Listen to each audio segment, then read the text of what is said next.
रात गहरी और सन्नाटे से भरी थी। विशाल एक पुरानी अंधेरी हवेली में अपने मृत भाई की लाश के साथ लौट रहा था। गांव के बाहरी इलाके में स्थित इस हवेली को लोग भूतिया कहते थे। जैसे ही विशाल ने हवेली के गेट के पास गाड़ी रोकी, अचानक गाड़ी में जोरदार धमाका हुआ। देखते ही देखते उसकी गाड़ी आग की लपटों में घिर गई। हवेली के कुछ लोगों ने दूर से यह दृश्य देखा और सभी के चेहरे पर खौफ के साए गहरे हो गए। कोई नहीं समझ पाया कि यह हादसा कैसे हुआ। हवेली के अंदर संगीता विशाल की भतीजी निधि को गुस्से से घसीटते हुए ऊपर ले जा रही थी।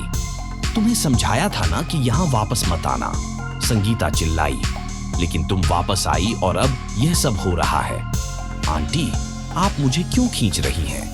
मेरा हाथ छोड़िए, मुझे दर्द हो रहा है, निधि दर्द से चिल्लाई, लेकिन संगीता ने उसे जोर से पकड़ा रखा था।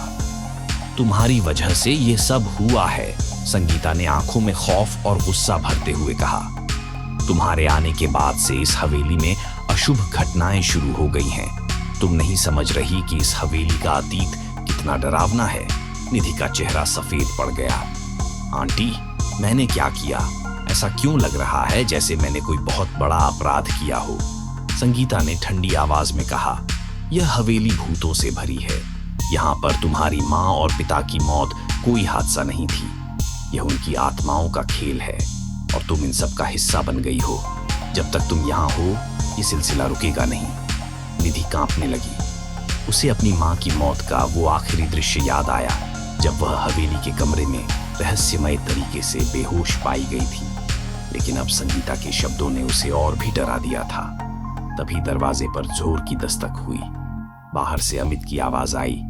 माँ, मुझे अंदर आने दो, मुझे कुछ जरूरी बात करनी है। संगीता ने दरवाजा खोला और अमित को अंदर आने दिया। लेकिन जैसे ही अमित ने अंदर कदम रखा, उसे निधि का भयभीत चेहरा नजर आया। यहाँ क्या हो रहा है? उसने पूछा। अमित, तुम्हें हमारी मदद करनी होगी। हमें निधि को समझाना है कि वह यहाँ से चली जाए। जब तक वह यहाँ रहेगी और मौतें होती रहेंगी, संगीता ने अमित से कहा। अमित ने गंभीर होकर कहा, माँ, पहले आप मुझे सच बताओ, ये हवेली क्यों इतनी खतरनाक है और ये किसके बारे में बात हो रही है? संगीता ने चुपचाप खिड़की से बाहर अंधेरी हवेली को देखा और धीरे धीरे उसने कहना शुरू किया। यह हवेली सैकड़ों साल पुरानी है। यहाँ की दीवारों में कैद हैं वे आत्माएं जिन्हें मारकर जिंदा रखा गया है। इस हवेली का मालिक राजा सुरेश अमर रहने के लिए मासूम लोगों की बलि देता था। लेकिन एक दिन उसने अपने ही परिवार के लोगों को बलि दे दी और तब से उनकी आत्माएं इस हवेली में भटक रही हैं। और अब, संगीता ने धीमे से कहा, निधि भी उन्हीं आत्माओं की नजर में है। अमित और निधि के चेहरों पर भय साफ दिखने लगा। हवेली की हवा अचानक और भी ठंडी हो गई, जैसे किसी अदृश्य शक्ति ने वहां अपना कब्जा कर लिया हो। तभी कमरे की लाइट झपकने लगी और एक भयंकर चीख हवेली के अंदर गूंज उठी। निधि का दिल जोरों से धड़कने लगा। उसे लगा जैसे कोई उसकी गर्दन पर सांस ले रहा हो। यहां से निकलो अभी, संगीता ने जोर से कहा। लेकिन जब तक वो दरवाजा खोलती, दरवाजा खुद ही बंद हो गया। हवेली अब अपने अंदर सबको समेटने के लिए तैयार थी।